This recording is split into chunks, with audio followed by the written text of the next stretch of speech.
तर आज आणली आहे कोलंबी। तर तुम्ही या कोलंबीला काय बोलताय, कुठल्या प्रकारातली कोलंबी आहे हे तुम्ही सांगा। मस्त फ्रेश कोलंबी आहे। कोलंबी फ्रेश कशी ओळखायची, आता हे जे डोकं आहे ते जॉईंट आहे। जर हे डोकं असं गळलेलं असेल तर हे बघा, हिचं डोकं कसं हे निघलंय, हे बघा हिचं डोकं कसं निघलंय, असं जर डोकं निघलेलं असेल तर ती फ्रेश नसते आणि अशी थोडीशी कालपट व्हायला लागते। तिचा जो पिवळसर रंग आहे तो निघून जाऊन ते अशी कालपट व्हायला लागते, म्हणजे ही कोळंबी शिळी आहे। आणि ताजी असेल तर ती बघा कुठेही कालपट झालेली नसते आणि डोकं चांगलं चिकटलेलं असतं, बघू शकताय। पूर्ण डोक्याचं आहे, त्याची डोकी लटकलेली नाहीये। आता हिचं डोकं बघा तुम्ही असं निघालेलं आहे, तर ही जरा शिळी कोळंबी आहे। तर असं तुम्ही ताजी आणि शिळी हा फरक ओळखू शकता। कोळंबी खायला खूप चविष्ट असते। तर कोळंबी साफ कशी करायची, हे कोळंबीचं जे डोकं आहे, जर तुम्हाला सोडे करायचे असतील तर हे डोकं इथून काढायचं।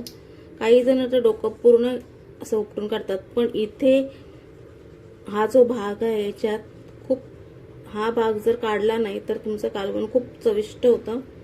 त्यामुळे डोकं पूर्ण काढायचं नाही आणि हा जो शेपटाकडचा भाग आहे तो असा काढायचा। इथं तुम्ही फिश सीझरचा सुद्धा वापर करू शकता। यामध्ये एक काळ्या रंगाचा धागा असतो, तो सुद्धा आपल्याला काढायचा आहे। तर धागा काढण्यासाठी असा एक छोटा कट मारायचा। कट मारल्यानंतर हा धागा इझिली निघला जातो। तर ते खूप छोटासा धागा आहे, हा धागा निघलेला आहे, तुम्ही बघू शकताय।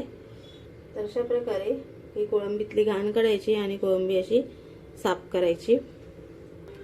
कधी कधी आम्हा आगरी लोकांमध्ये पूर्ण सोडा काढला जात नाही, तेव्हा मात्र हे जे कोळंबीचं डोकं आहे ते असं हातानेच तोडलं जातं। मी आता इथे कैचीचा वापर केलाय, शेपूट काढलं जातं। हे खालचे जे पाय आहेत ते सर्व काही हातानेच काढले जातात। इथे मी इझी व्हावं म्हणून कैचीचा वापर केलेला आहे। असं हे वरचं कवच ठेवूनच ह्या कवचावर छोटासा कट मारून, या छोटा असा इथे